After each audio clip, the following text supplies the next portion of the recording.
That's awesome, man. That's awesome to hear. We have a very action-packed town hall. We have a bunch of guests, super interesting guests that we have today. Um, Team members. We have guests also coming from Solana today. So that's also awesome. But I think we can get started. Um, so today, guys, we're also going to be testing the stream sharing functionality here in the Discord. According to Discord FAQs, the maximum is 300 people at the same time on a stream. So don't worry if you're not able to join the stream once we start streaming. We will also be posting all the clips, pictures, everything in the sneak peeks channel here in Discord as well. Um, Again, I tweeted this yesterday, but this is probably going to be one of the longest Stoneholds we ever had. We have we don't want to be limited by time for this one just because we have a lot of content, and as I said, we have a lot of super cool guests. So yeah, it's probably going to be a long one, but we are also going to try to do some Q&A. um, so finally, also before we start with the topics for today, I wanted to say Eid Mubarak to all our community members who are celebrating today and tomorrow. Michael, now are you ready to get started with the town hall? I am ready. Let's go, man. Let's do it. So first, in some news, Magic Eden is going to be dropping the core episode number 6 today. Our team is working on it. It's probably going to be live in around 30 minutes, I think. That's the latest I heard. So make sure to check that out on Magic Eden. It's the last episode before Core goes to break. As you know, Core is our comic, and it will go to a 2 months break. And this is also the longest episode we ever had for Core. So make sure to check it out. You can read it on play.stratlas.com. Also, in other news, we also launched the Atlas Star 17. So since we are talking about reading, don't forget it because it's still fresh and it reveals a few more secrets of the Star Atlas economy and also talks in great detail about product roadmap updates that you will also see here today. So make sure to also check that out. Dominic is going to be posting that in the chat right now. Um, Now let's move to some community updates real quick. I wanted to give a shout out to the Star Atlas community account. So if you like to follow everything that is happening in the Star Atlas ecosystem, all the projects that are being worked on by the community, make sure to go follow the account that is run by the intern. Um, so make sure you're following and supporting the guy. Um, Not to it's mention some world-class memes coming out of that account. So some yes, exactly. Yeah, top tier memes, I would say, and very fast production of memes. So make sure to go to give that a follow. Of course, you will be updated on everything related to the Star Atlas ecosystem.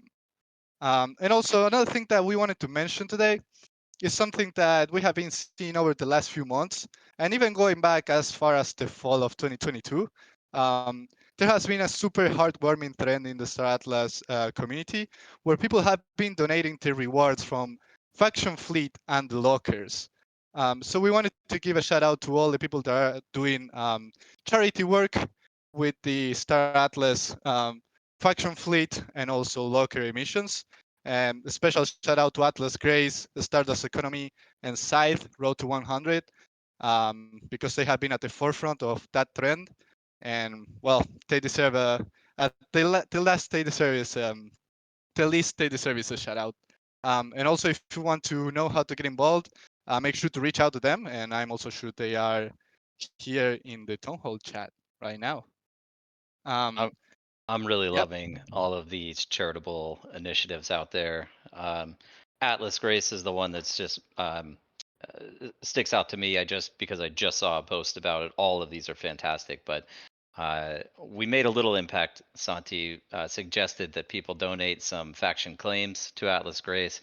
I know they got like 10 of the tier 0 claims, or excuse me, tier 1 claims. So helping to keep those resources stocked up and the funds flowing on that. But absolutely love these initiatives.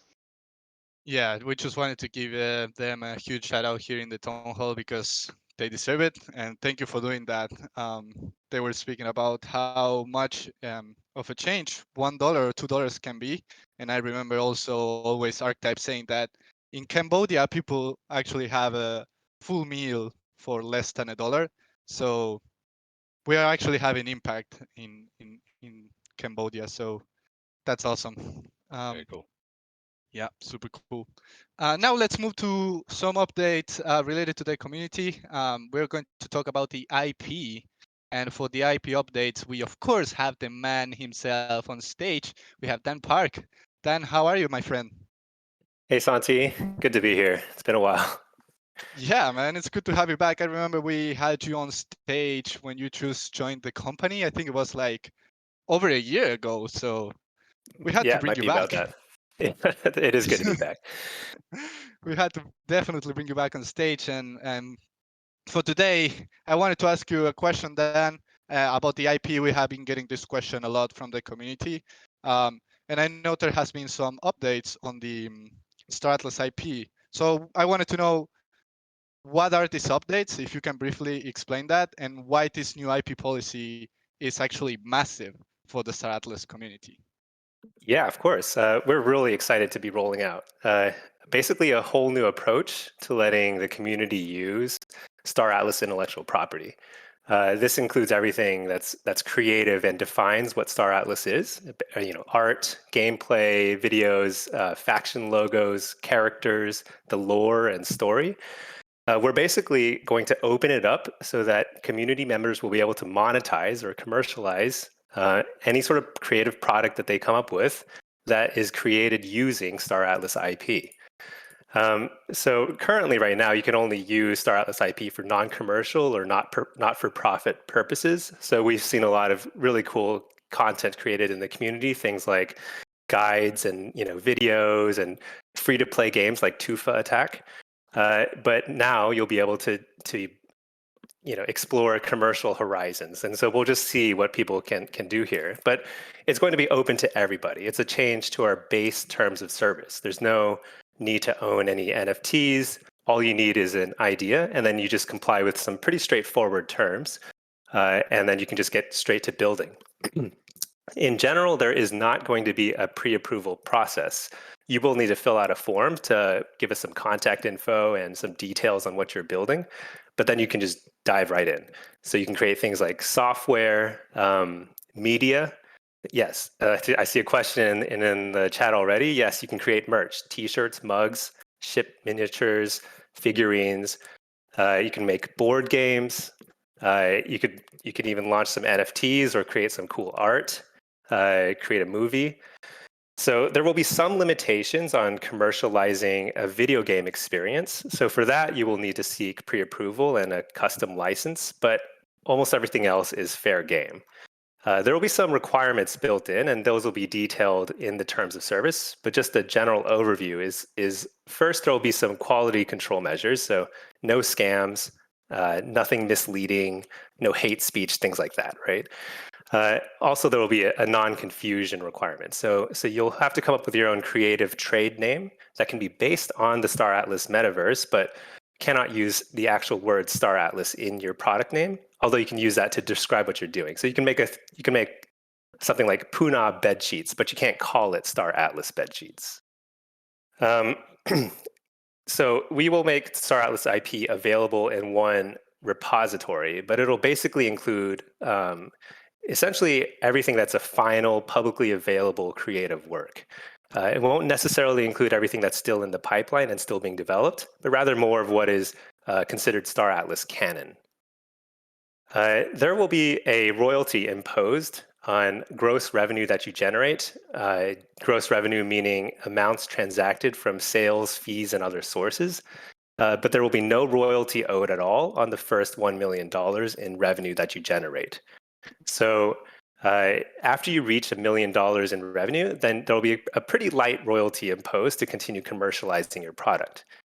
In all cases, the royalty will be less than 10% of gross revenue, and actually considerably lower depending on the industry that you're operating in, because we know that some industries generally operate with lower margins. So in terms of the logo, I see a question in there already. So we are creating a special version of the Star Atlas logo that you'll be able to stamp on your products. We'll be revealing that next week with the rollout of the new IP policy, because it is happening next week for sure. There's one other requirement, is if you are creating something that is basically blockchain adjacent, and if it's feasible for your product, you'll need to implement some sort of Atlas or Polis payment option and incorporate the use of Star Atlas NFTs, again, if feasible. So that's pretty much the entirety of the policy. We really hope that it's going to empower the community to help us define what is Star Atlas. We've already received a ton of inbound interest. People are interested in making things like merch or board games and beyond, and we're fully supportive. So we want to, and we'll be also looking for ways to highlight some of the best community-built projects in the future as well. If you have any questions, I'm here now, but also you can always ping me on Discord, and we can fire up a chat and start discussing what you're working on. So the new policy will be ready to roll out next week, and I think that's about it, Santi. Thank you, Dan. Those are great updates, actually, and I know the community has been asking for them for a while. So thank you for coming to stage and sharing everything. I know a lot of community members are working on some really, really cool projects. So as Dan said, if you guys have like any ideas or any question about how this works, just reach out to us. We are here to listen to those questions and also help you brainstorm ideas as well. I love to just hop on calls with community members and brainstorm what can be done. So never hesitate to reach out. We Sounds really great. appreciate that presentation, Dan. Before you jump off, just in case there is one quick question, and Santi, this is a bit of an audible, but we might even want to let one question come in right here. But just to elaborate a bit on what Dan said, well, first and foremost, suffice to say, we lost Santi, but a ton of thought went into the preparation of all of these materials, and this really came on the tail end of the last town hall that we hosted, where we mentioned our intentions to be more open with access to Star Atlas IP and the idea of facilitating and cultivating innovation around the ecosystem.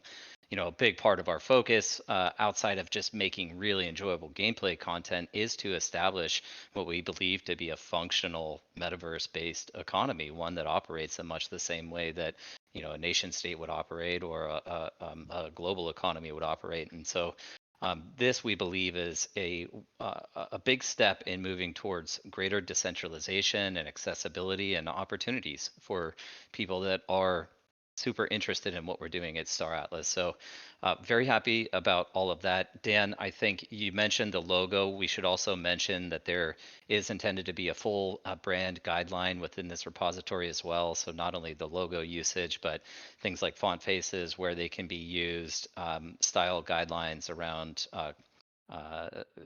color usage across applications. So it's intended to be pretty open. But anything else to say on the brand guidelines component of this?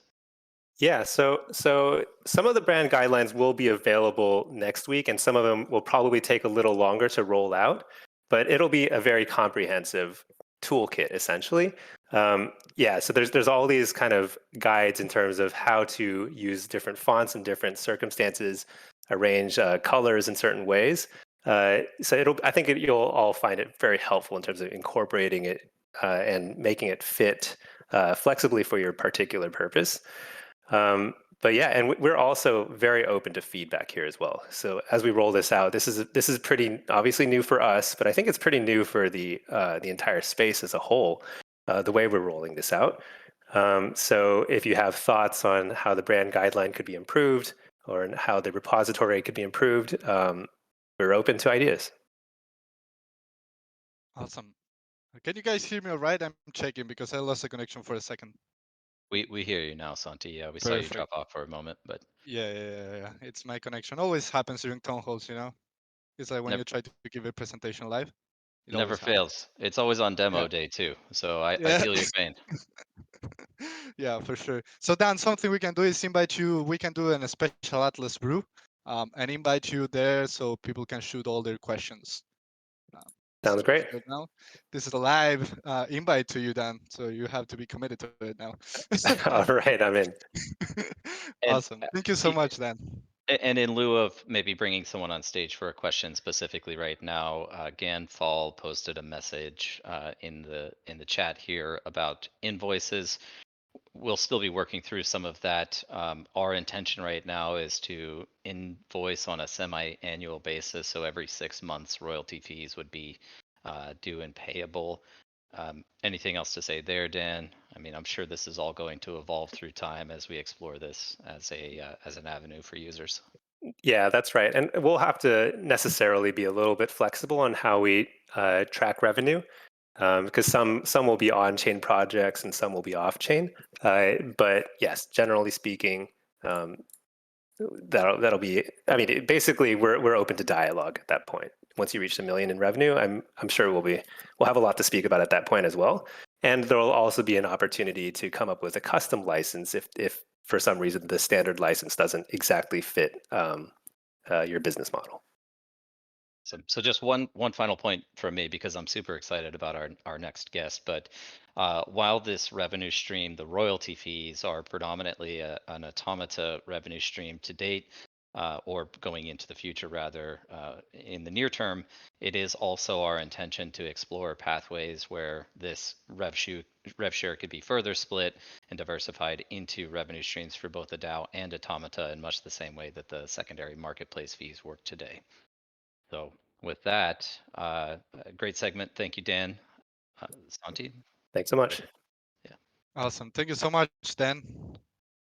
So yeah, now let's move to the next segment. Again, if any of you guys have any questions related to the IP and how to use it, we'll probably have a brew special with Dan, so he can come and answer all the questions that are related to the IP, how to use it, how to put together your project, and how to do everything basically.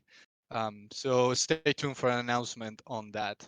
And thanks again, Dan, for joining us on stage.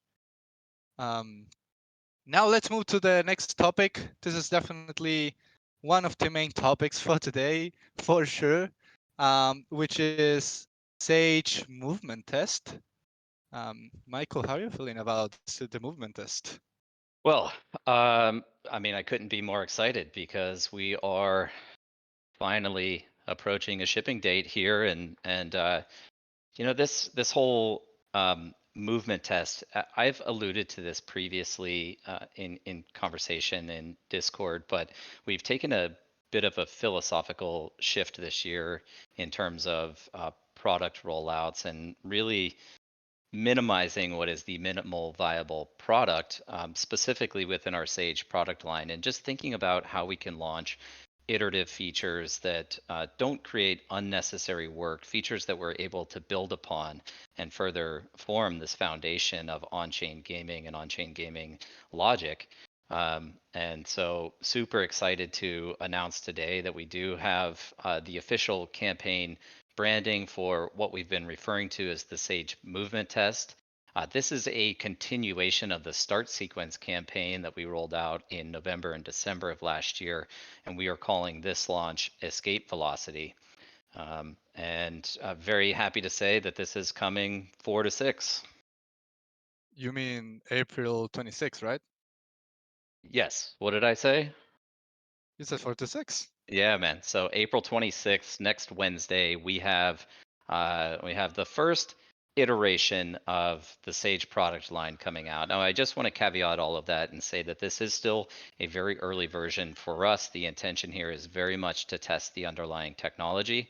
We think that it's an incredible accomplishment what the team has done there, and bringing this coordinate system and this movement functionality fully integrated with your wallet directly on chain, and doing that through what we think is going to be a pretty cool application. Of course, we could have just gone out and said, use these transactions to test movement, but we've wrapped all of this up into what is effectively a scavenger hunt contest. And I don't want to get too deep into it because I know one of our guests later in the show is going to be discussing this quite extensively. But the key objective here is to, bring your ships into this map and explore the space, and you have the option, the chance of discovering some really cool prizes along the way. Another one of our guests is actually going to be going through the loot table for that loot discovery process. So again, won't elaborate here, but I am very, very happy to say that we have this first iteration of our Sage product line rolling out next week. That's awesome. We have a date, guys, and we had to do it. I mean, we had the 4 to 6 right in front of our eyes. We had to take it, right, Michael? It was quite a bit of coordination to pull all of these things together. But yeah, we thought it was kind of a historic moment, and why not memorialize that with an April 26th launch? That's awesome. That's great. I think we can move to the next segment, Michael, if you want. Yeah, sounds good. Yeah. So here on stage we have Matt Sorg, also from Solana. Matt, how are you? Great, great. How are you? Doing great. It's great to have you on stage with us today. Yeah, Yeah, great to be here. Matt, we've been catching up quite a bit lately. You're a return guest. We really appreciate you spending some time with us today. I'm sure our community, who's quite passionate about Solana and very supportive of Solana, appreciates your time as well.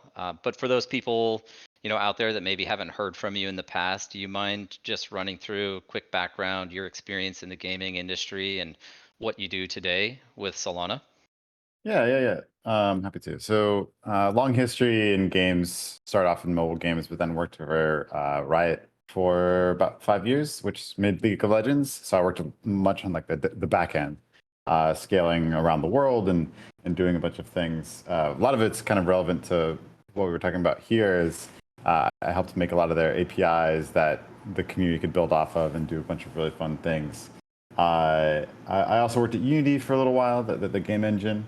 And then have 2 startups under my belt myself. One of them has nothing to do with gaming; it's a direct-to-consumer hearing aid product. But just been kind of around in a bunch of just tech things, trying to do like really great things. And been at Solana for about a year and a half now, and doing a lot of the tech side. So I interact with Starhouse a lot, obviously, because of all the great things they're doing. Yeah. Oh, your second project, by the way, not to go too far off on a tangent, but can you tell people a little bit about that? Because I think it's reminds me of my very young days. But you want to talk about that one a little bit at all? The hearing aid one, or the It's which kind of like oh right. Go ahead. the digital pogs. Oh yeah.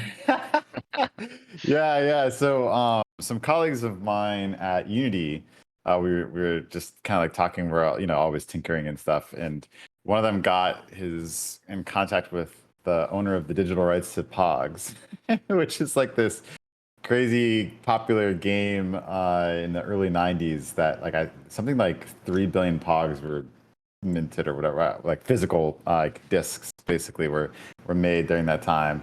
And so we got the digital version of it, and we're just doing a lot of fun explorations with that, making little mini games and just expanding on the IP and what does that mean for the digital world. And what's great is because it already had that physical component where you're already trading, you're already changing ownership, and you're already doing a lot of these things that Web3 now enables in the digital world. So it's just been a super fun project. Yeah, for anyone who doesn't know, they were these little cardboard circular cutouts that would always get destroyed depending on the slammer that you would use. The slammer was how you would flip these things over, but it was essentially a gambling and racketeering Yeah, enterprise when I was in 5th grade. It was a very lot of competitive. yeah, very cool, man. So maybe bringing this back on track more into Solana. Now you've mentioned you've been with them for about a year and a half. Solana has been taking more of a gaming approach, or at least an emphasis to gaming. And I was just kind of curious overall, like outside of gaming and outside of your specific emphasis with the Solana Foundation, what do you think are the most emergent trends in blockchain today? And maybe more specifically, what do you see really coming out of projects developing on top of Solana over the next year and maybe beyond? think the main competitive advantage, or the main thing that's starting to see product market fit, is whenever you can have an ecosystem effects, whenever you can have multiple entities coming together and kind of either saving time in development or getting more, I don't know, shots on goal, what you will, for like what actually is going to be compelling. And you see that kind of nowadays. We have, you know, content creators and marketplaces and other utilities on top that will allow for different types of exposure, either like news sites or wallets or whatever that might be. But I think we're just going to see that get even more and more in depth, and that's why I don't know. I was thrilled to hear. I actually didn't even know that you're opening up some parts of your IP, but I think that's exactly what can facilitate this type of collaboration across an ecosystem, where you can use the IP, you're sharing the actual data. You even have like your users even have right access to like change ownership and organize their own events around this IP that might, you know, be building off of. So I think that is kind of what competes with Web 2. I mean, think about the converse. Like all of our maps data of the entire, like, you know, Western world is, you know, some PM at Google has to you know, make use of it, and we're kind of beholden to that person because that's where all of the Google Maps data lives. Whereas in the blockchain world, all of us have the opportunity to build something great on top of you know, user, like whatever, you know, we're doing in game and out of game and on top of the IP.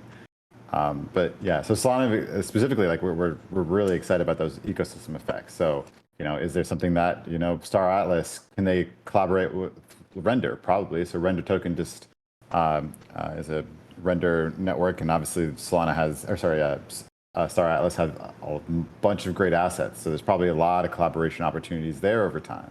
What about like Helium? Like, you know, as you start doing opening up the IP and you can do digital physical world, maybe there's like some sort of decentralized internet collaboration. So I think this is the type of thing that we're trying to think, you know, into the future, and where a lot of these things can go, and the ecosystem effects that Solana can foster.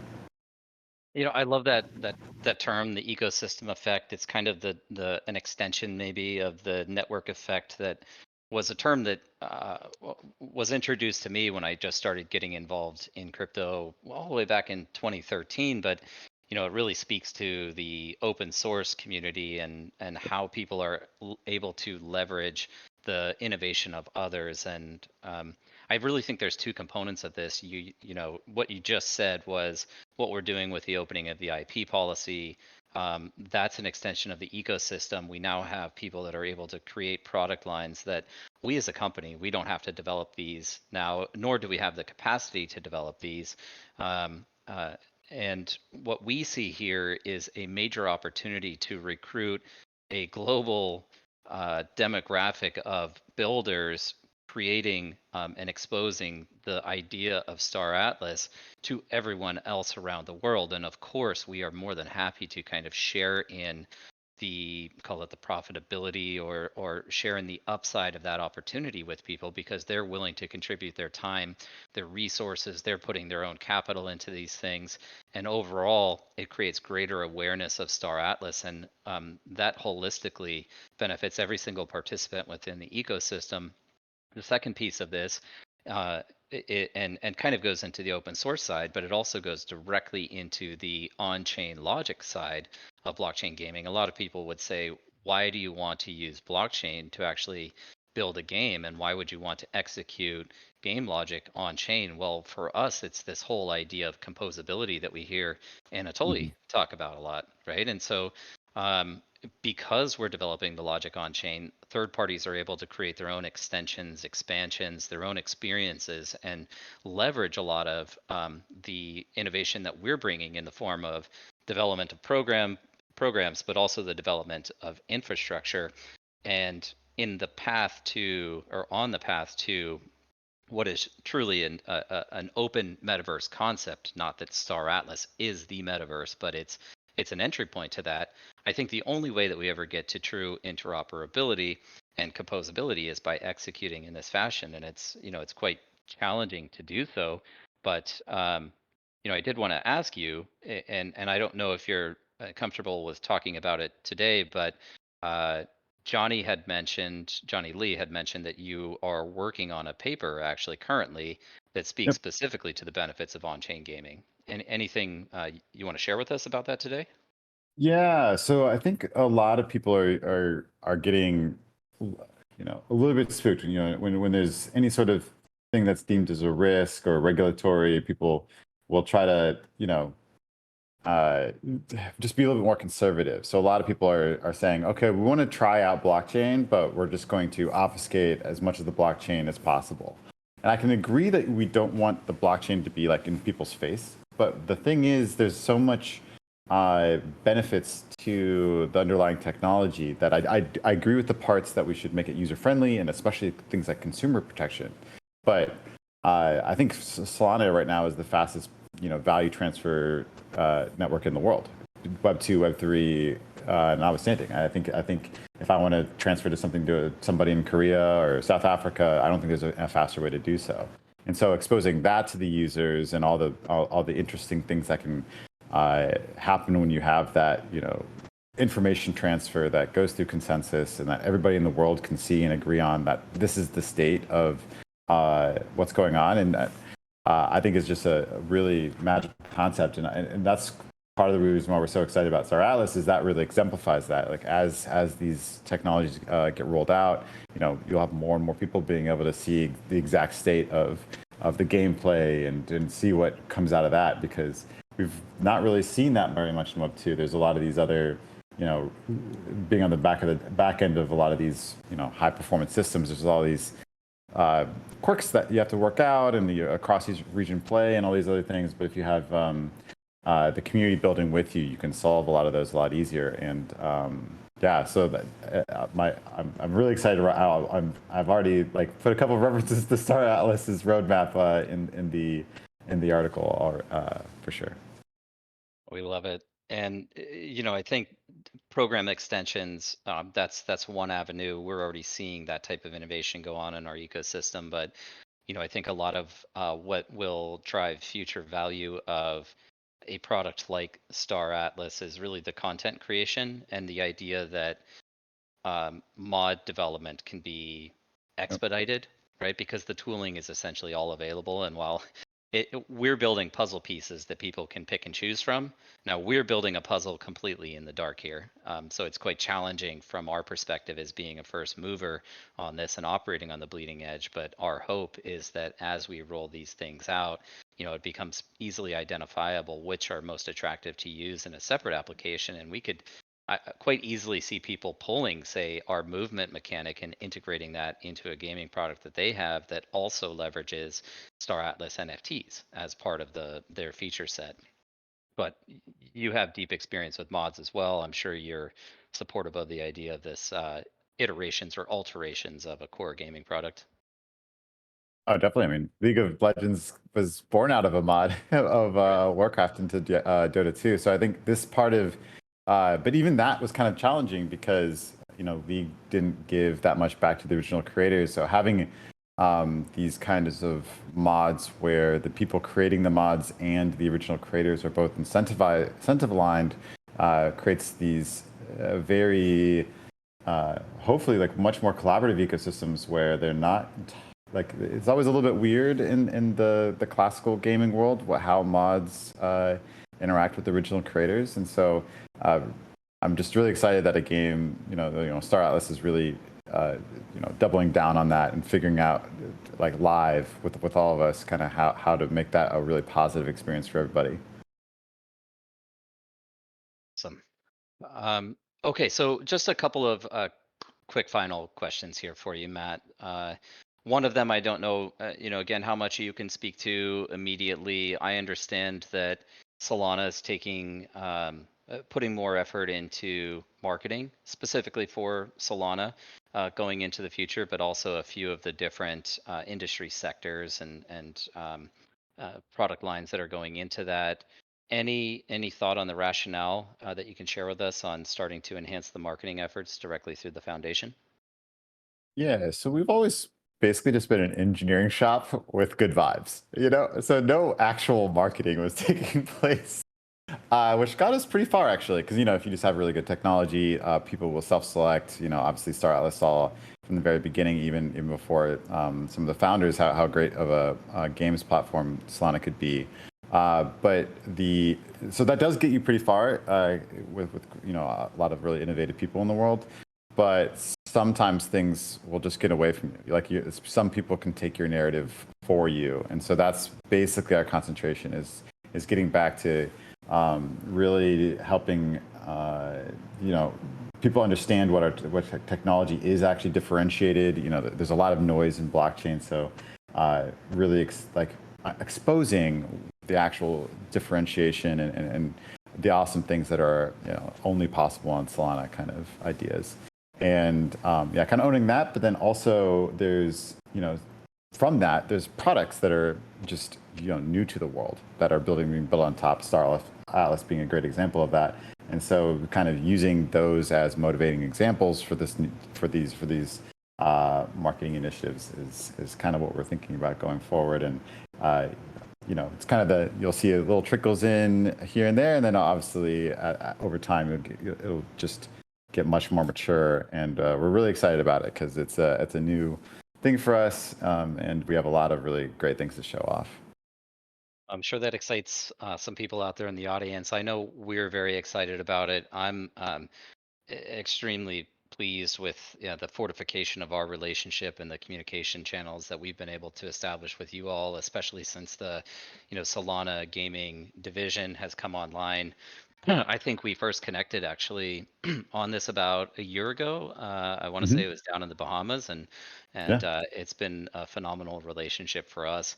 I still believe to this day that choosing Solana very early in our history back in 2020 was one of the best strategic decisions we've made. There are two events that we have in mind. You might have more that I'm not aware of, but Solana has a couple of big events this year, specifically the outside of the hackathons, but the Play GG event, and then of course Breakpoint, which is really your flagship conference. But Play GG is coming up in the not too distant future. Anything you want to share with everybody today on that? Yeah, it's a games focused conference. Like our name isn't Solana's name isn't in it for a very specific reason, that we want to highlight just great gameplay, great games. And last fall we had our first Solana Games Day, kind of our first instantiation of it, and obviously Star Atlas kind of stole the show there. One of the streams had over 1 million views just on Star Atlas content. And yeah, so we're kind of hoping we have similar kind of setup where we'll have some streams going on. We'll have a show floor. It's kind of near San Diego Comic-Con, so hopefully a lot of great people who are really interested in really in-depth IP will show up, and just normal people, not necessarily blockchain enthusiasts, just people who really want to have a great experience and play fun games. Breakpoint will have obviously a lot of games content too. That will probably be back more towards blockchain specific roots, more showing off technology and stuff. So we'll have like kind of differentiated experiences across those. Very cool. Very cool.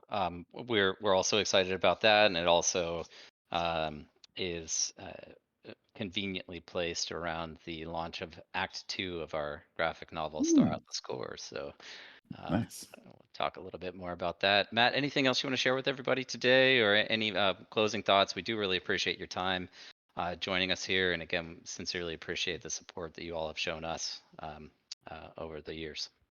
Yeah, I'm just here as a fan, just like anybody else in the audience. Just happen to know a little bit more about the roadmap of the platform you happen to be building on. And yeah, it's really exciting to be building alongside Star Atlas. Like we're facilitating a lot of things across multiple clients. Fire Dancer's coming on incredibly well. We saw a demo the other day of the most recent update. Just really excited to see prepare the chain for all of the demand that Star Atlas is going to generate, basically. So excited to listen in throughout the day. I'll get a little nerdy here, but I think between Fire Dancer and Fuzzy Lemur, possibility to get time to finality on transaction settlement at 25 milliseconds really means real-time gaming experiences fully on chain, which is pretty cool to me. Yeah, I mean, that's where we're trying to get. Yeah, definitely. Yep, love it. All right, Matt. Well, thank you again. Really appreciate it. Hope you have a great weekend. Yeah, cheers. Thanks for having me. Awesome. care. Thank you for joining, Matt. Really enjoyed all the replies. Hopefully we can get you soon again on a town hall. Yeah, cheers. Thank you so much. All right, all right, all right. That was a great interview and chat. Love to have Matt from Solana here on stage. Now I think we can continue moving, Michael. Do you need I have to say it. Do you need a sip of water or something, or can we move? I've been drinking my blood orange juice as we go here. More hydration. That's awesome. That's awesome. Yeah. So now let's get a little bit more into details about escape velocity. And for that, I will get Mo on stage. Mo, if you can request or just hop on stage. There we go. Hey, Mo, can you hear me? sir. Yes, we can hear you perfectly. How are you doing today, man? Welcome back to the I am stage. doing amazing. Thank you so much for having me. Oh, thank you so much for joining, man. I know you are super busy now that we have the launch announced for next week. So thank you for taking some time to chat here with us and with the community, man. Yeah, my pleasure. Awesome. So now let's get straight into business, of course. So Mo, I'll shoot you a few questions all in one. um, so on escape velocity, can you speak a little bit to it? Maybe go over some of the features a little bit more in detail. What is the goal of it, and how can a player participate next week? Yeah, sure. So the escape velocity is basically us testing fully on-chain real-time movement across a 100 by 100 Cartesian grid, whereby each sector is an on-chain coordinate. And so every time a player moves from one sector to another, that's an on-chain transaction, which is obviously shown on the front end as ships moving in real time. And just to give a super high level flow of what's happening, every time a player initiates a transaction on the front end, Solana is changing state, and then Starcom, which is our MMO server, which handles density, networking, and communication, ingests that data, and the front end renders that data and animates in real time. So internally, we're testing, fully on-chain movement at scale and the general end-to-end communication pipeline. But we've also added in a bespoke scanning and loot distribution mechanic to gamify it and actually make external testing a lot more fun. So just to touch on the experience, essentially players get into the game by locking up 1,000 outlets, which you do get back. You spawn a ship, and in this gamified movement test, all ships have the same stats, and you essentially move across the map and scan to find loot. I'm going to skip talking about the loot table since I think Chris is going to give an overview of that. So, I'd also like to highlight that there's no limit to how many ships a player can spawn. We added in the 1,000 Atlas lock, mostly just to tame botting. And then the player can recover these funds by clicking on the despawn button. We've obviously added in audio and observe mode so you can see the ship up close while it's in space, just to make this test a bit more polished. And then, within those grids, we've added in different colors to show how dense that given sector is. I'd just like to highlight that this isn't actually the release of Sage, but more so a test. And another thing to highlight is, most Web3 games are turn-based, and many of them. And this is real-time, fully on-chain movement at scale, and this really puts Star Atlas at the cutting edge of Web3 gaming. Huge. Huge, Thank you, yeah. Mo, for all the details, man. So you guys, for the audience, you will only need some Sol, a wallet, and 1K Atlas that you will be able to get back once you despawn the ship. Correct, Mo? Yep. Awesome. And just a follow-up to that is, I know we mentioned this in Foundation Room, but is it going to be on mainnet or DevNet?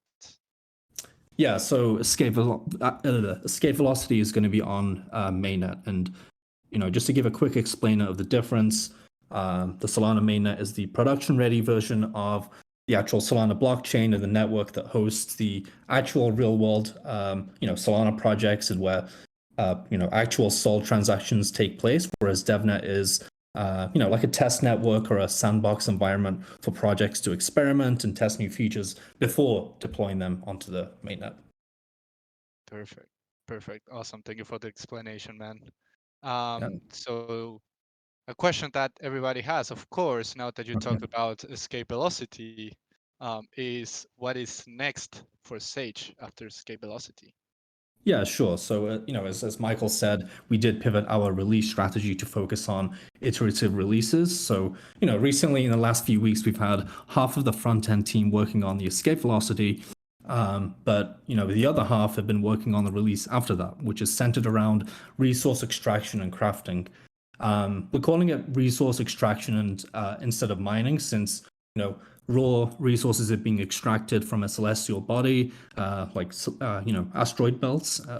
And in the future, players will be able to set up mining operations to automatically extract those resources on the surface of a planet.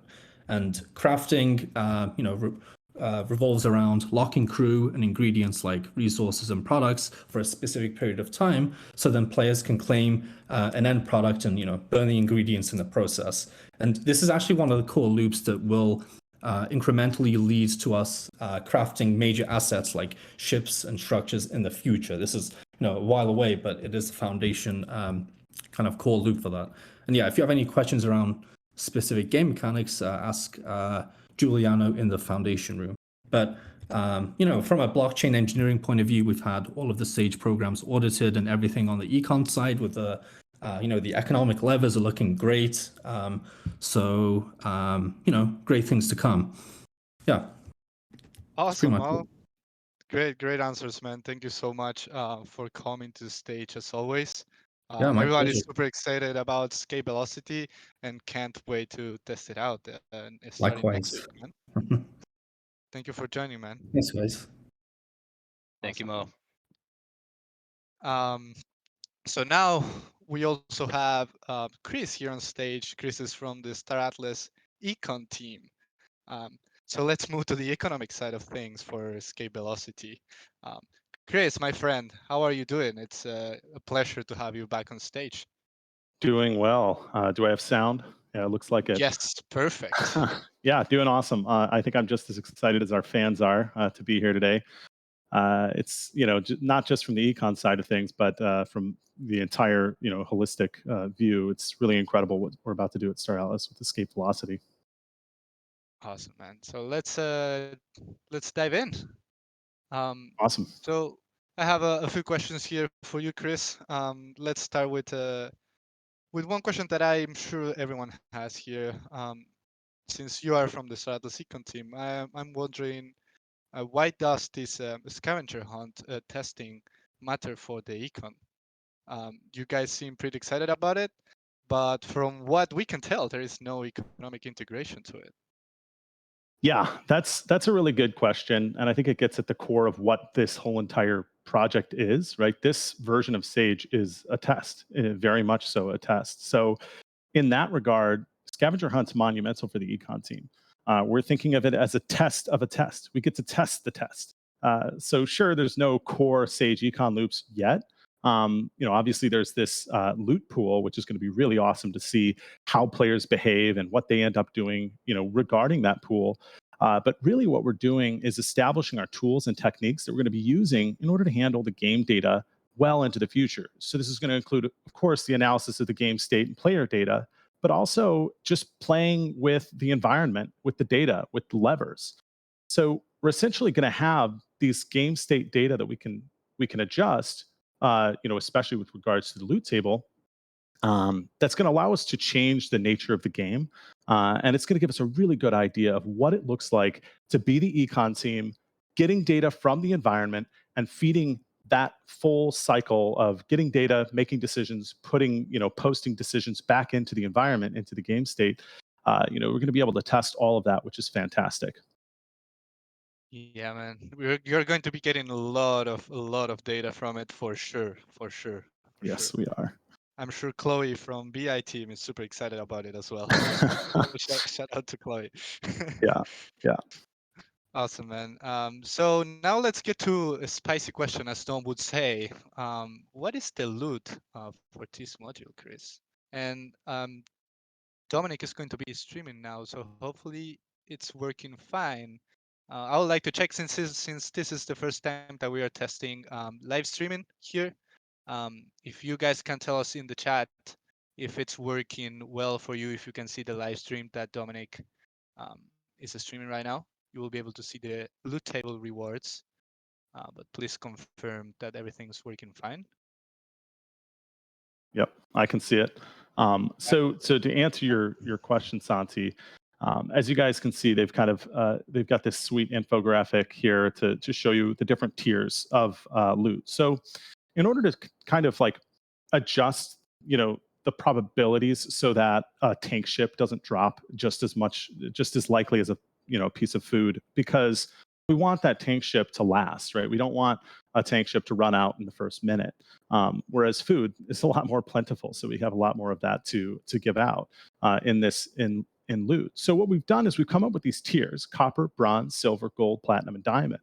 Each one of those has different assets within that category and a categorical probability of that category dropping. So what that means is that when we're dropping loot, we're selecting one of these categories based on that probability. On the left, you can see there that categorical probability. And so once we selected that tier, then we randomly select one of the items in that list to drop onto the game map. So you can see there are a lot of really sweet items in here. Anything from, obviously, the big ticket item, the Fimble Bios tank ship, all the way down to simple food, fuel, ammo, your typical R4. There are also some pretty spicy items. The core episodes, you'll see core episode 4, 5, and 6. We're kind of excited about those ones. And then, one final note I will make about this, I don't want to go and list every single one of the items. You guys can all see what's here. But one final note is that we're not going to be introducing any exclusive items from the past. In fact, we're going to actually have escape velocity CSS head paints and a poster, an escape velocity poster that we've added to this pool to kind of give you guys something really cool and monumental or memorable to get from this event. So yeah, we've got some sweet loot.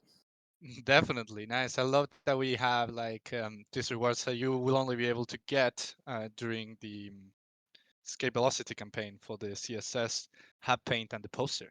I love that. Definitely. Yeah.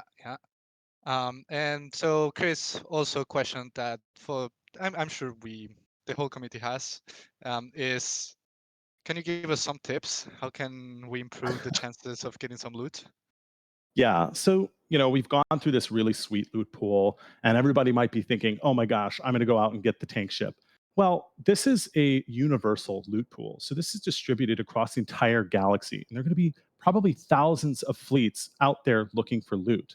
Okay, so one of the things we want to do as a team, as the econ team, is be extremely transparent about this loot table. What it is and how it's going to spawn is important in understanding and keeping realistic expectations for our player base.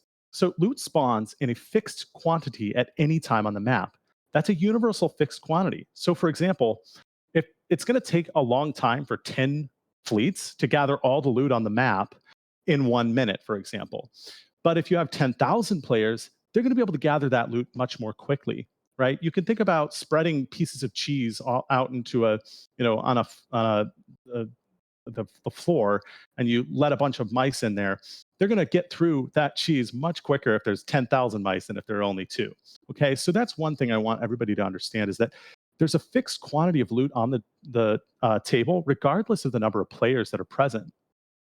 Also, loot spawns every minute.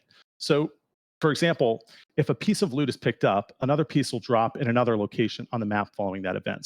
So loop has a fixed quantity that could be on the map, a fixed amount that can spawn within a single minute, and it randomly spawns.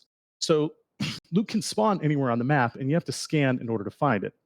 A bit of strategic advice: the chances of you getting a loot drop when scanning in an area with 300 other players is about 1 in 300. Those odds look a lot better when you're on a location with 10 players, for example. I also want to emphasize that coordination within guilds and DACs could be a really powerful tool. The more players there are in your organization, the more loot you have the opportunity to gather.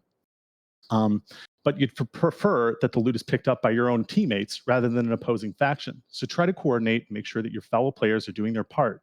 And I can't emphasize this enough.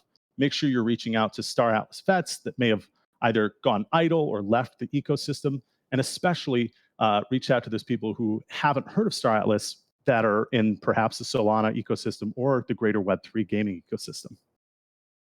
Great, man. I'm sure everyone was taking notes right now. I see Dominic also in the audience taking some notes to know how to get to loot.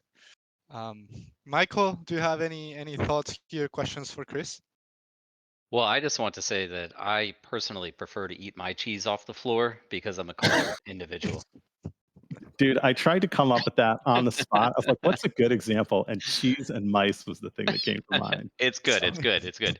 I think since we have you on, Chris, there's a couple of points that I don't think we covered yet. So one, the 100 by 100 grid space, right? So 10,000 grid spaces across this map. We use that pretty heavily. Well, you guys use that pretty heavily in the modeling. Not sure if there's any elaboration there that you'd like to provide, but you know, our numbers with respect to loot distribution did focus on that quite heavily. Yeah, exactly. So there's kind of an interesting characteristic to this model where because there are a fixed quantity of spawns and there's a fixed quantity of like spaces, you can almost think about, you know, the probability that a piece of loot is on a single space. And if you think about one person flying around the galaxy, they're going to encounter loot pretty much at the same rate until no matter how many players there are, until a certain quantity of players start to become in the ecosystem. And once that happens, there's kind of a crowding out effect, and there's this strategic component that comes to play. Now, this is all based on simulations and modeling, so we'll see what happens in the real environment. But that's a really good point. So there's some fixed quantity of loot on the map at any time, and those are going to spawn in different locations, and there are 10,000 spaces. So you can kind of start to strategize and think about, you know, what does that loot distribution look like within the map at any given time? Yeah. That's right. That's right. And you know, we weren't going to talk about it, and I don't think we'll go into it.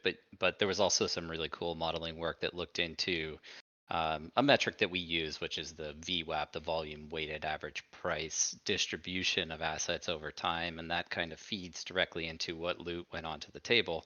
Yeah. But you know, the reason I bring it up right now is not necessarily to talk about those numbers, but just to kind of elaborate on your previous point that actually the maximum way for loot to be distributed is to have more players on the game board. Is that right? Yeah, that's exactly right. So there's a big difference between, if you want to think about, you know, take Steven Sebol's most recent, like our most recent quarterly report. If we think about like GDP per capita or loot per person, that number is a lot different than the total aggregate loot that's being dropped for the number of players. So as the number of players grows, obviously a larger portion of the available loot on the table is going to be grabbed per minute on a per minute basis. But at the same time, you could think of the shape of like your your loot that you've grabbed as an individual growing with the number of players and then dropping with the number of players because there's this crowding out effect. So that gets at a really important point. You see these probabilities on the loot table. Those don't mean that there's an 87% probability that you as an individual player will get a copper loot. It just means that when a prize spawns, conditional on those conditions that I mentioned earlier, there's an 87% that prize is going to be copper, and so on through the list. So don't interpret these probabilities as some sort of guarantee or some sort of likelihood that you're going to achieve that. This is a universal drop list, and it's going to be extremely competitive. That sounds good. As an old rock climbing buddy of mine used to say, "You did good, kid. You did real good." Well, I don't know what a good rock climber I am, but I'll take that as a compliment. But that really is to say, I'm very proud of the work that the whole team has been doing here. You guys out there in the audience, we try to provide updates as regular as possible, but I don't think we can fully relay just how passionate, enthusiastic, and dedicated the people at Automata are at building this product out. Really proud of what's been accomplished on the econ team. I did want to give a special mention to Gareth Butler. He was he's an analyst on our team, and he actually put a bunch of work into the royalty rates on the IP policy that Dan spoke to earlier. But Stephen Sabal, we just rolled out the quarterly on March 31st. He's the lead writer and economist on that. Anurag on our team does.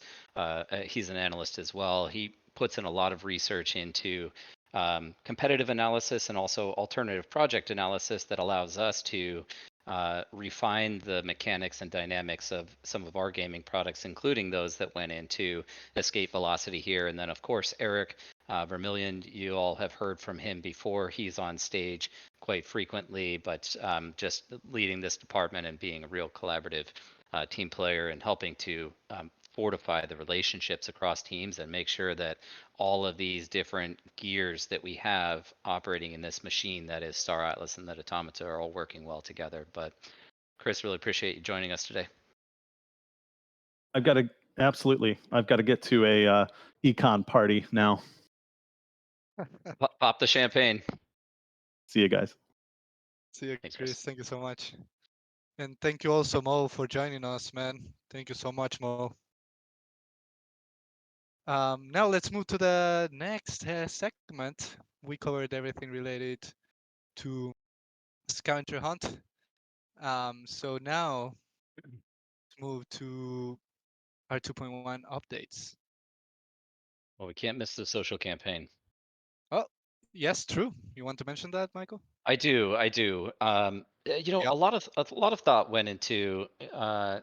I'm going to position this kind of as two ways, but a lot of thought went into this branding behind this feature release in the Sage product line. This idea of escape velocity, and as I said, this is really a continuation of start sequence, but really following that theme throughout the rest of the year.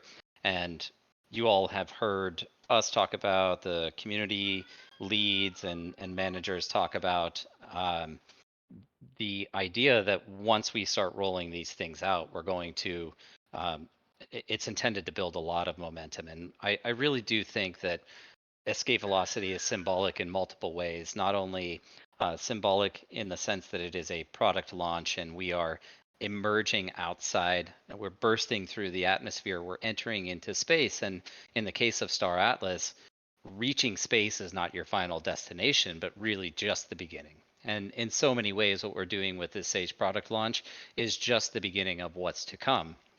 But I also lost my train of thought there, Santi. That's just it's super powerful to me, this idea of escape velocity. Getting past the start sequence, getting out there, and I think what it means for us though is, we've obviously been dealing with a lot over the last 6 months at Automata. You in the community, you've had to endure a lot as well, and we think that this is a momentum shift for us and for the industry, and so not only on the product side, but who we are and where we are as an organization and as a collective, I think is again very powerful. I love that. That escape velocity is actually just the beginning, right? That's right. So yeah, you were going to mention something about the social campaign. Right. So that's kind of the next thing, and we already have another launch planned for you all, and that'll be coming out the week following the rollout of escape velocity itself. Now, we're not going to go into any specific detail today because we want to reveal all of that through dedicated communications. But this social campaign couples and integrates with all of the product launches and events and social events like these, digital experiences, alongside the encouragement of recruiting people to the Star Atlas ecosystem. So there's a number of elements that go into participation within this, but we've also structured this as a very cool way to demonstrate to people all over the world that you were there at the beginning. You were an early adopter of Star Atlas, and there's also going to be a separate loot table and loot pool associated with this. with its own requirements, and think of it just as this big mission system that's going to encompass the rest of the year. And we hope that you'll join us and participate in that and be there from the beginning to experience this.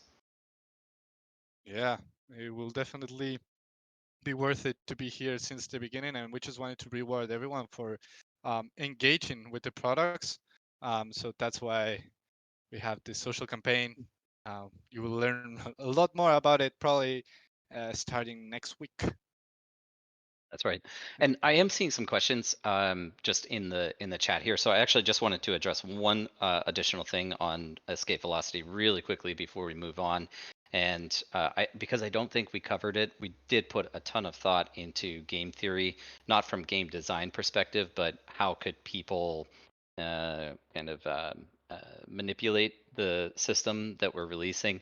So the one thing about this ship spawning is that while you have the infinite ability to spawn ships when putting into that escrow, that on-chain escrow account, 1,000 Atlas per ship, there is a restriction on the scan timer. So you can only scan once every 60 seconds. Regardless of the quantity of ships that you have. Now, it still makes sense for you to spread your ship and fleet out across this digital game board, but just understand that you will still only be able to scan once per minute. Cool. That's a great clarification. Thank you, Michael. So now I think we're ready to actually move to the next segment. I think we are just at half the agenda for today. So I want to make sure that everyone has some drinks or popcorn for this next segment, because we're going to be covering some UE5 updates, starting with R2.1. Can you talk about some of these general updates, maybe starting with some events that we will be attending You know, as I'll well? just go. I'll go really quickly in respect of everyone's time. I'll go quickly through the events. You heard Matt up. Again, I'm very happy with how strong the relationship has been with the Solana team. We had a phenomenal breakpoint last year, and we're really looking to focus a lot of our public presence and presentations around the main Solana events. So you can expect us to be participants at Play GG, which is in San Diego. That's in July. And again, expect quite a big showing from us at Breakpoint. There are some details I would absolutely love to share, but not going to reveal those just yet. What we want to do with these town halls is really keep everything pretty dedicated to the items that are on the forefront and those releases that are most relevant and up and coming for everyone. So we'll share some more details about all those, Santi, as we approach those. But those are kind of the two big events. We hope to see some of you there, and we had a really great time at Breakpoint last year with the community meetup and just getting to meet face to face with people in the real For world. sure. Yeah, that's a game changer when you put a face to a Discord username. Uh, that's incredible. Yeah. So yeah, looking forward to those. But now, Michael, I think we can get into R2.1 and what's the current scope for it. Yeah, well, so this is going to be a really fun segment. This is where we get to share a lot of the video content that the team has been working on, and I guess I would note here that we do have regular internal presentations from people across all departments within the company. But as of this year, actually, we just started off a new process, which is a quarterly all hands meeting, and really these are the meetings where we just absolutely everybody gets excited if they're not already. But we have some really cool videos that are coming up, and Dom's going to have his hands busy here on this one. But what we'll do is we'll kind of run through the features that are coming in 2.1. This would be the next iterative feature release on the showroom experience as you all know it today.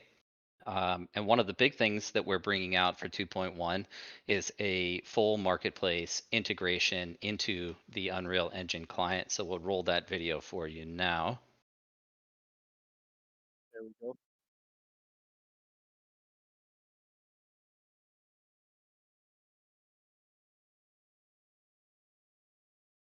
Everyone should be able to check it out at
see it's fully working with Ledger.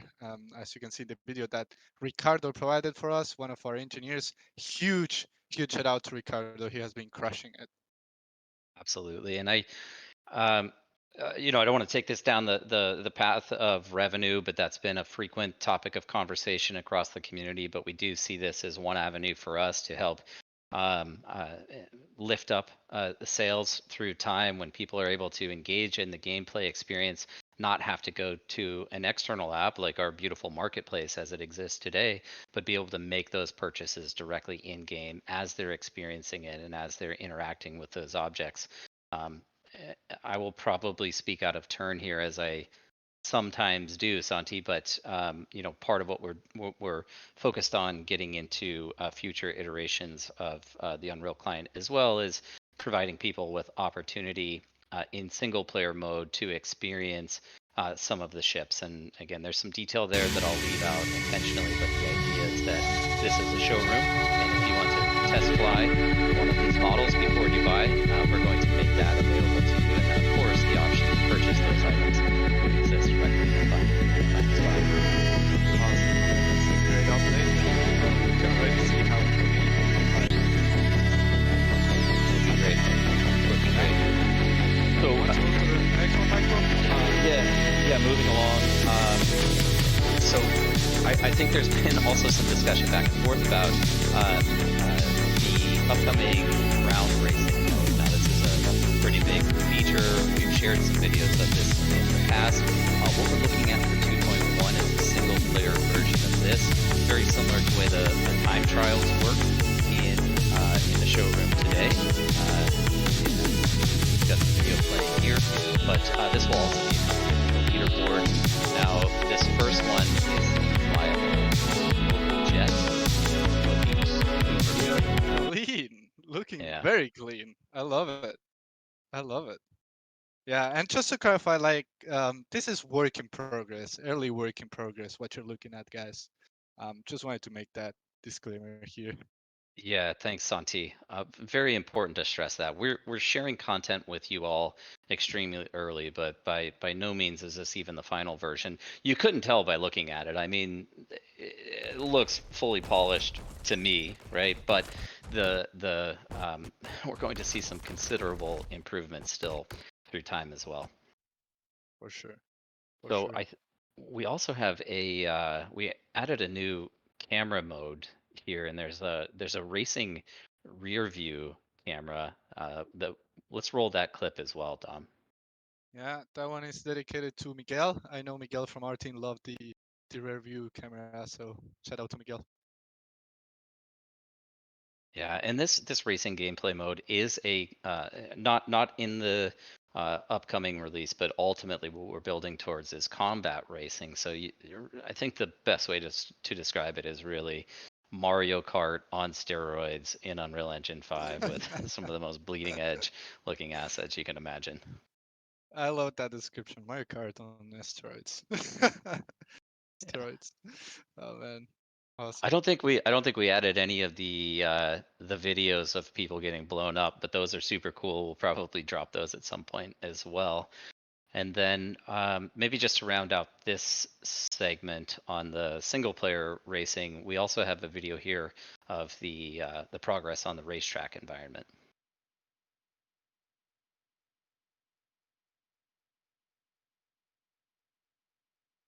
By the way, I hope everyone's enjoying this new format in the town hall. We're thinking about how this evolves through time as well. We got access to the ability to stream video content directly during the presentation. I think this is real nice, Santi. Yeah, I was actually asking that question in the chat to see if everyone is enjoying this new type of tone hall. But look at that, Michael. Look at how clean that is. It's unbelievable, man. The hype on the team when we have these quarterly production meetings and quarterly all hand calls, it's just wild. We really wanted to share this content with you all. We'd love to have everybody just sit in on those meetings, but it's not really feasible for us to do that.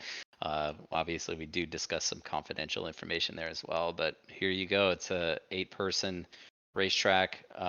again, might be speaking out of turn, but where we're really going with this combat racing module as well is to introduce the character and ship progression as well. So earning experience, being able to upgrade modules and components, seeing the character progression through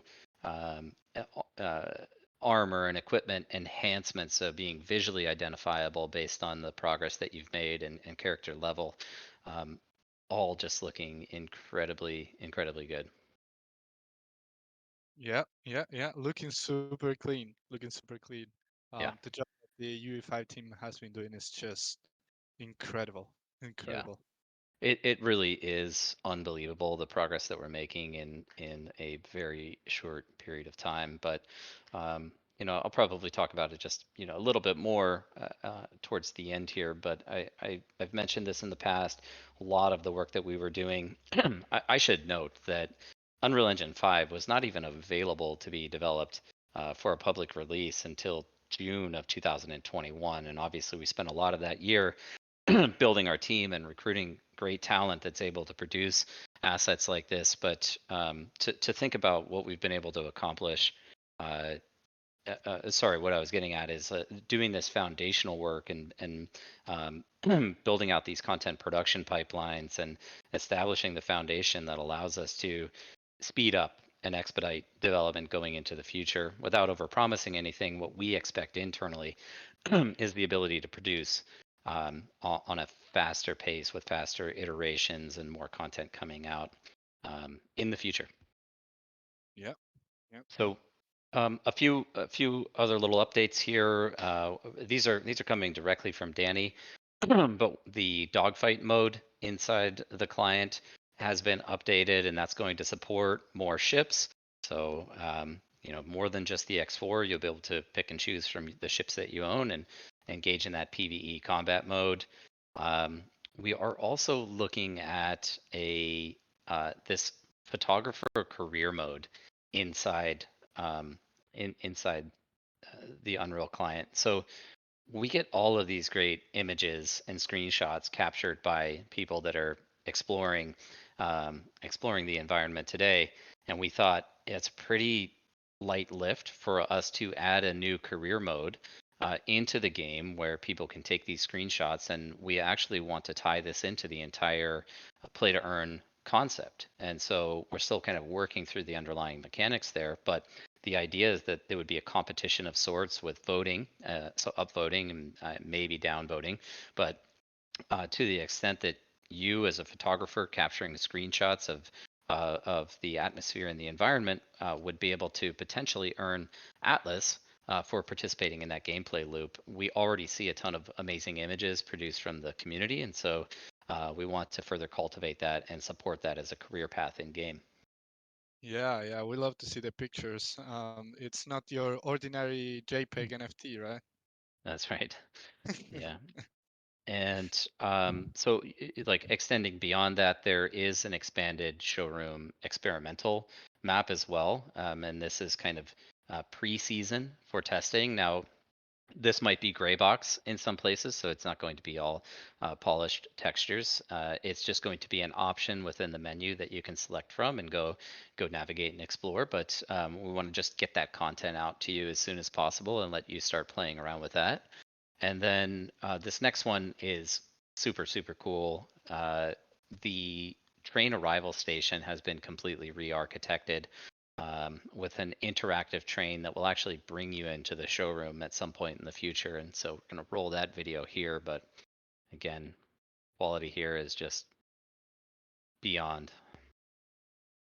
Yeah, looking good. Looking good.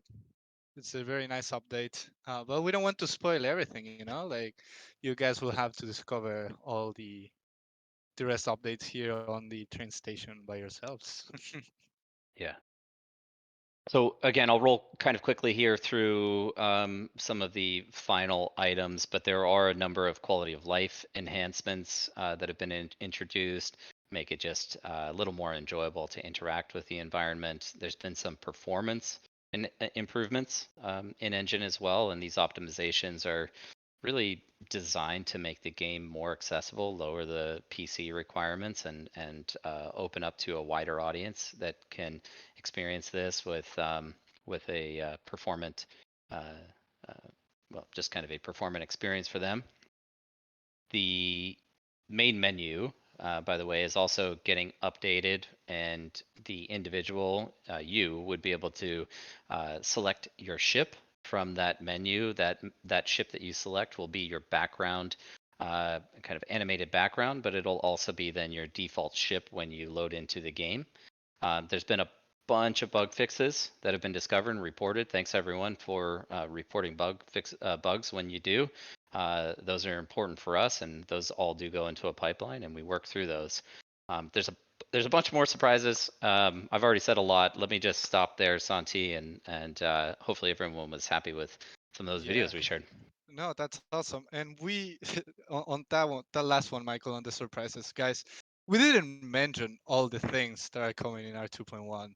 There are things that we're saving that they are going to blow your minds. We don't want to share everything, right?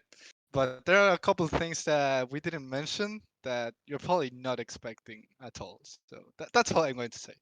That's all I'm going to say. But yeah, now on stage we have Brad. Brad, it's a pleasure to have you here on stage again. How are you, my friend? I'm doing great. I'm stoked to be here. Yeah, man. Thank you for joining again. Just for the audience, Brad is our gameplay engineer at Star Atlas. And we are going to be diving a little bit more into R 2.1 and what goes into actually building R 2.1. So we have a couple videos as well here, Brad, for you to also comment on them and just to see what is the process of building something like the ground racing, right? Yeah, absolutely. Try not to get myself in trouble. Hashtag accidental alpha. You won't, you won't. Don't worry, don't worry. So can you talk about what we're seeing there, Brad? Yeah, so this is an example of one of the many, many improvements we've done to our flight model.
system we had.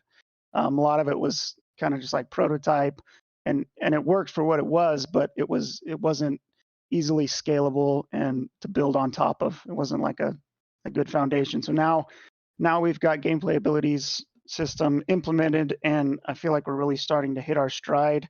I think it's fair to say, like as the gameplay team has kind of been playing catch up compared to like the vehicle team and the character team. They've got like these nice oil pipelines and they're pumping out all these ships, but there wasn't a whole lot to do with them yet, and the game development team was kind of trying to play catch up. But now I feel like now we've got gas online, we're really starting to pick up steam, and we're able to do some fun stuff with these ships soon. That's great, man. So on that front, like how can we use like any specific examples on how could it be used in Star Atlas, the gameplay ability system? Yeah, so you kind of break up gas into two different things. So there's attributes and then there's abilities. And so attributes are all like your stats in your game, all your numbers. So to use an example of a traditional RPG, we'd be talking about HP, mana, your strength, dexterity, all those kinds of things, right? In our case, we have attributes of like hull points, shield points, ammo count, weapon heat, thruster power, like all these, there's dozens and dozens of like numbers we need for everything in our game. And so those are all attributes. And like I said, they're all multiplayer ready. And then the abilities are can affect those attributes. So for example, in an RPG, right, you drink a potion. The ability would be drink potion, and the outcome is affect this stat, which is this attribute, which is your health. So in our case, we've actually converted every single like input in the game is now an ability, which means it's all replicated and ready to go. I see everything from pulling the trigger on your guns to deploying your landing gear, firing a missile, and it all works with this tag system, which makes it really easy to globally like enable or disable abilities. So, for instance, in the future, we might want a no fire zone around a spaceport or whatever. So there'd be like this bubble, and when you enter this bubble, we say any ability that has this tag, we'll say the combat tag. Any ability with the combat tag is now disabled. So now we can't shoot our guns, we can't fire missiles, we can't chaff, target lock, whatever we want. But yeah, using tags and abilities and attributes, it's really a powerful, flexible system, and a really good foundation moving forward. Yeah, no, that's great. It actually opens up for a lot of different, very specific game modes that we could do, right? Yeah, absolutely. I actually just this week, it was actually just like 2 days ago, someone said, it'd be a fun game mode is if we did this. And then like next day I had like a little prototype thrown together. I love how you don't mention the game mode so you don't drop the alpha. Yeah, I don't want to get in trouble. I love that. Awesome. So we also have a video that we received from you where we wanted explanation on what is going on. Just to be clear, the video that we're going to share is just something that Brad was testing. It's to make it to the game. But look at that. What is going on there, Brad? Yeah, it's a new variant of the Opal. It's called the Opal Apocalypse. No, so I was we were prototyping manned turrets, and it needed to be on a ship to see if it worked, and so I just threw it on the jet because it was there. But yeah, we are working on turrets. They're pretty cool. We've got them, so yeah, you can get in them and aim and shoot, and they're attached to ships. And so those will hopefully be coming sometime in the near future. Awesome. Yeah. People are saying in the chat, it's viable. You have to make it real. Imagine that. That Yeah. will destroy a Pierce X4 for sure. Can I just comment on again how good the Opal Jet is looking too? I mean, dude. It's Yeah. looking super clean. Flight mode. Super clean. Super clean. But yeah, Brad, anything else you would like to add, share, comment? Just big thanks to the community. I sit in on the Atlas Brews every week, and I usually don't say much, but I'm there just listening, and it's really it really helps, you know, get me excited about what I'm working on when I hear how excited you guys are about the project. Awesome. Uh, Yeah, And I huge know shout out. all the The- team feels that way. Yeah, thank you so much, man. We see you there in the audience. We don't put you on the spot so you don't drop any alpha, but we see you, man. I appreciate you joining there. Lots of great feedback in the Bruce. Yeah, you're welcome. Thank you. Yeah, Thanks, and thank you Brad. for joining the stage, Brad. Thank you so Yeah. much, man. Yeah. Yeah, love the updates. Oh man, Yeah. I think it should become a meme and maybe make that Opal Jet the Opal Apocalypse and make it real, right? You know, those are decisions that I leave entirely to Danny. We're putting some pressure on Daddy to make that a real thing. The Opal Calypse, just say it. I love it. I love it. But we have also some other videos. This is not it, guys. Again, I hope you still have some popcorn because we have more videos to share. Um, Yeah, these on were too good to leave out. I just want to note here that this is not part of the 2.1 release, so don't expect this in the 2.1 client. But these were demoed for us on the quarterly as well. So let's we have one of a modular platform construction and engineering. Just look. look at Super that. good. You're experiencing these in a few different test environments too. The backdrop, you know, it looks kind of like it's on the moon or some distant celestial body. Those are not ours, but this modular platform construction was ours. Same thing with the environment here, not necessarily ours, but what we're really showcasing here is how quickly these assets can be compiled now that the team has developed out this system that allows us to bring these things together. So it's very much like Legos, like building blocks, and it's not custom fabricating each one of these buildings or structures from scratch, but using the underlying components to put these together and customize them. Yeah, it has huge implications for the development process, right, and development speed. That's right. I mean, we're developing out a very expansive universe here, and so Danny's referred to the fact that we do intend to use procedural generation on a lot of the planets, but you know, if we want to go in and custom tailor any of those for a specific experience or a mission or a gameplay mode, we're able to do that because of once again the foundations that are being laid today. Yeah, awesome. And apologies, guys, if the video seems a bit laggy. Again, like this is the first time that we're testing this functionality in the Discord. But don't worry, we'll be posting all these videos also in full quality on the Sneak Peeks channel. But I think it's cool to be able to have it and comment at the same time. Pretty cool. And I just noticed for the first time that we even had some character animations in one of these clips. There was a character walking there, yes. Yeah, Yes. I didn't notice that the first time around. Very cool. Okay, and we have one more just to kind of round out this segment. This is just thinking about ship engineering and functionality. We're going to show the Pierce X6 thrusters in action. Yeah. Yeah. The X6 is looking so good. But now we are only showing the thrusters. I mean, this is your in-game experience right here. Groundbreaking. Yeah. Looking clean. Looking clean. Look at that. Look at the details on So those good. thrusters. Yeah. Yeah. It's incredible. Can watch this all day, says Ray in the chat. Yeah. For sure. For Yeah. sure. Yeah, looking good. Expect more on the X6 soon. That's what I'm going to say. Right.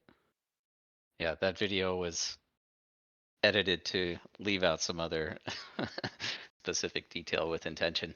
But I'm speechless for once, but we wanted to share all of this content with you. We get to see it internally. We're super excited about it. We figured you would be as well.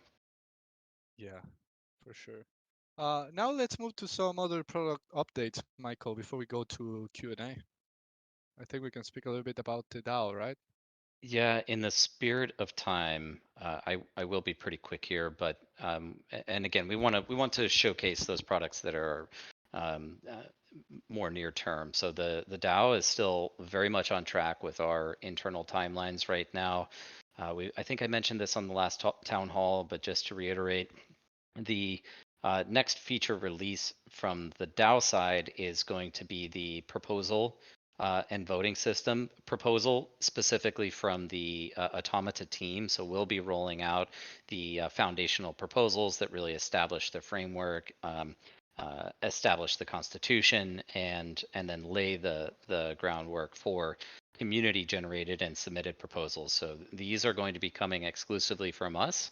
But what you will have the ability to do is connect your wallet for authentication. It will read your Polis voting power or PVP.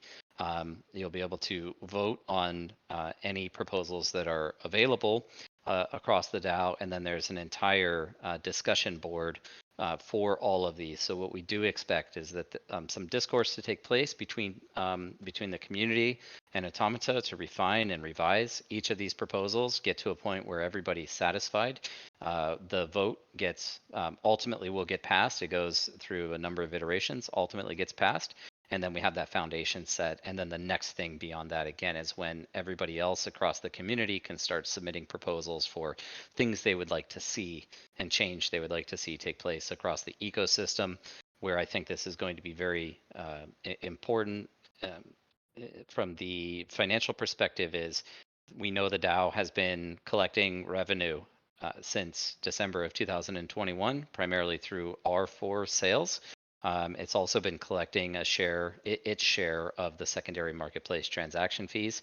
I think one of the best things we can collectively do as an ecosystem is leverage that treasury as a fund of sorts to provide grants and rewards to people who are developing within the ecosystem. So tying everything kind of together here, the IP, the open access, the on-chain gaming logic, and any other open source programs that we roll out. Plus, we have a capital source that can then fund future innovation across the ecosystem. Our goal here is to build this global collective of people that are all focused on building and enhancing Star Atlas. Nice, nice. And on that, we also have updates on the DAC platform, right? Yeah, these two products are similar in function, I would say, at least the kind of the underlying mechanics. DACs are in a way a form of a sub DAO. The DACs in our nomenclature, this is essentially the guild or clan system. They're decentralized autonomous corporations. And we know we have some incredible guilds that have been supporting us for a long time here. And we'd like to release the technology that lets you formalize the registration of that guild. So this is this platform that's currently in development that's gotten through all the design phase. Happy to say it's gotten through the design phase and it's now been handed off to engineering. Will allow you to register your DAC, name selection. You can assign tags to your DAC as well, so people can search for you.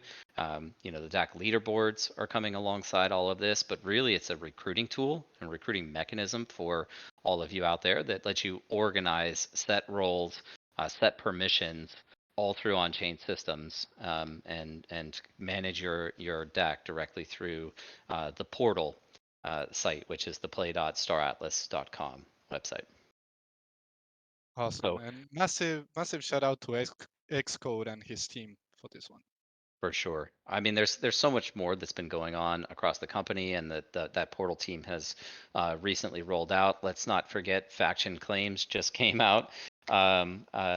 what was it, a week ago now? I'm already, I lose track of time every day, kind of blurs together, but we just had faction claims roll out shortly ago. So big win. That was kind of a ninja launch for everyone getting that one out, but really excited about that and the how we can build upon that in the future as well. And really proud of the whole team here.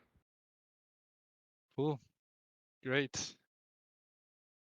So that was a lot of content that we just shared, Michael. How are you feeling about it? Yeah, I feel great. I've said this before, but the morale on the team is very high. We're full steam ahead here, and we still have our sights set on the North Star, which is just building out this vision. So feeling really good. But I think this was a phenomenal town hall. Santi, thank you for co-hosting with me up here. Dom, thanks for guiding us along with all of the video sharing and content sharing. But yeah, why don't we, this has run quite long. Why don't we take a question or two from the audience and Yeah. we'll wrap this thing up. If you have any questions, raise your hands, guys. We'll let one or two people in. I invited Christian Dragnell, real OG here. Christian, how are you doing, friend? Intersilver Hello, everyone. Alliance. Hi, Christian. Hello, guys. Do you hear me properly? Yes, perfect. Yeah, nice. First of all, I just want to congratulate everyone. You guys did amazing job. This is the best town hall so far, in my humble opinion. Thank So you. good job. Thank you. You all did a really amazing job, and I also want to congratulate the entire community of the starters. They really are doing very well. Just a quick question. Lately, I'm seeing a lot of AI technologies are developing, especially when it comes to gaming. Is there a chance that we see in the future NPCs run by an AI technology? For sure. This is something that Danny could actually speak more directly to. And we'll get him up on a town hall sometime in the future here, but he's obviously got his hands full and leading a lot of production. But I would just say collectively throughout Automata, there's enormous interest in the AI tooling that is emerging today and so rapidly evolving. Our own BCM is we see something new from him every day. A lot of people across the team, both in the engineering department and in the product department, are taking advantage of some of these tools, things that help us communicate better, share information better with you all in the community, things that help us speed up the engineering process itself and write code faster, things that help game development progress more quickly, as well as thinking I would say more longer term about how AI integrated tools can lead to a more realistic experience when interacting with NPCs in the game. Again, something that Danny could really speak more directly to. He's more informed than I am on this. But the last point I'll make on the whole AI side is that we just really because of the interest internally and the benefits that we see that can emerge from the early adoption of this technology, we formed an AI committee with people from select departments, and so we're really putting a lot of thought into it. I'm probably the biggest damper on the AI adoption process, simply because I do want to ensure that we maintain the highest levels of security and confidentiality of information across the company as well. So I want to make sure that we tread on this lightly, but make sure that we're not missing opportunities as we do so. That was amazing answer. Thank you very much. This is pretty much the most important question that I had. But yeah, thank you very much, guys. Again, you are out doing amazing. So take care and see you in the game. Thanks, Christian. It's great to see Thank you you again. so much, Christian. Yeah, great to see you on Cheers. stage, my friend. Now let me invite one more. I invited Puck the Parrot. Hey, Puck, welcome to the stage. You're muted right now. Sorry about that. Thank you, guys. No problem, my friend. Been loving all the content that you have been putting out, watching all the I've been videos. I've been absolutely loving the support from the Star Atlas community. Awesome, Like, man. Love to hear you that. guys are great. I do have a pretty difficult question. I'm curious as to what happens if the options that Automata provides on the proposals are completely rejected by the community. Will Automata use its Polish voting power to override that, or will they consider the community feedback and redraft the proposal? 100% the latter. It's not our intention to force through any proposals that are um, uh, uh, in opposition to community interest. We very much expect this to be a collaborative process. Now, we've put a ton of work into the drafting of these initial frameworks, and so we think it's something that is certainly workable in every instance. But should it not be, and we need to make some dramatic changes, then we're happy to incorporate that feedback in doing so. And we would expect that people out there, many talented people in the community, would even be able to contribute specific language to that. Now, I think it's worth mentioning here everybody knows the concept of a decentralized autonomous organization is still very emergent in its own right, and it's also quite dynamic and changing pretty rapidly. One of the things that Dan updates us on regularly is just what the regulatory environment looks like around the concept of a DAO. A DAO is an unregistered, non-jurisdictional ethereal entity, if you will. It doesn't really exist anywhere except within our minds. Now, we do have the foundation, which is the legal entity that supports the actions of the DAO, and it can effectuate contracts and financial operations and things of that nature. But a big part of this is ensuring that there's legal compliance on a global scale with anything that the DAO does want to do. And so, of course, we at Automata want to ensure that the long-term interests of that are maintained. And so we're not going to allow for anything that would, specifically or even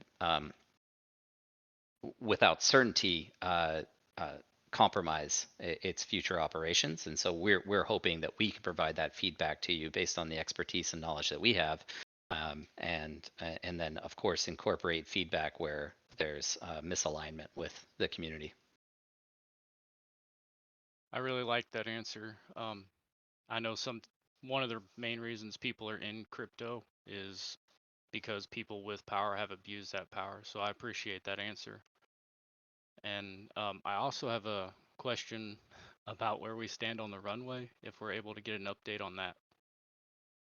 Unfortunately, it's still kind of the same answer that I provided to everyone last time. There's, this is a specific area of confidentiality that I can't share too much about, but all I can say is we are full speed ahead. Everyone is heads down developing, and we believe that we have a path to success going into the future. So it's not that it's something that we don't think about, but we're quite optimistic on our side. All right. Thank you, guys. I really appreciate it. Okay. Thank you for the questions. Thank you so much, Puck. Keep up with the good content. Love to see it. Cool, man. I'm not sure how you are with time, Michael. We're close to 2 hours. You let me know. Should we close here or one more question? I see Lucius put his hand up. Why don't we just bring him up and we'll close out with that one. Okay. Invited Lucius to stage. Hello, guys. How are you today? Hey, man, we're Good. feeling really good. How are you? Doing good, doing good. Actually, very honored to be here. It's very exciting to see everything that you have shown us. We are very happy with how things have evolved, and we have been sharing this with our community, and we see a lot of positivity with this. And congratulations on this. It's a huge leap, and we're very honored to be part of it. And I have really one quick question when it comes to the integration that you mentioned when it comes to guilds and DACs. Will that be including now that we have a lot more clarity when it comes to what the racing tracks and everything that we will be able to do within those? Will that include integration when it comes to events that we can organize not only among guilds but also when it comes to guilds for our members and things like that, so we can elaborate, bring people over, and keep bridging that gap in between Web 2 and Web 3 gaming? I think that's actually very important. So, and again, thank you guys. You have been doing an awesome job. Let me do this. I know John Xcode typically joins these. John, if you're out there, do you want to raise your hand? Maybe you take this question. I invited John to speak. We're putting him on the spot real quick. Yeah. Sorry, Chad. I'm sorry. Hopefully he can join. I don't know. I'll give it 1 or 2 minutes. Yeah, we'll just give it a few more seconds. If he doesn't jump on, I mean, I can respond at a high level, and the intention with the DAC system is to facilitate visibility and demonstration of that, that connectivity, the connective tissue between members and between players. So as you're participating in events in the digital realm, of course, a key part of that is being able to showcase which DAC you are a part of. I'm sure there's a lot of different ways that we can facilitate that outside of just having, say, a tag that's hovering above your character or something of that nature. Or when you inspect somebody, you can see what they're a part of. But color differentiation, perhaps, or one of the things that we are enabling at the DAC platform is letting people upload. This is a kind of a risky move, but letting people upload their own DAC banner. And so I guess I would note here just we have a bunch of filtering tools that we're exploring to ensure that explicit content or offensive content isn't sneaking through.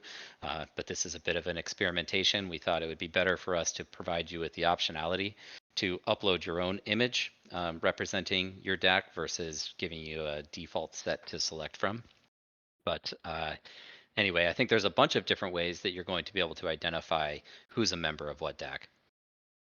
I don't know if that answered your question.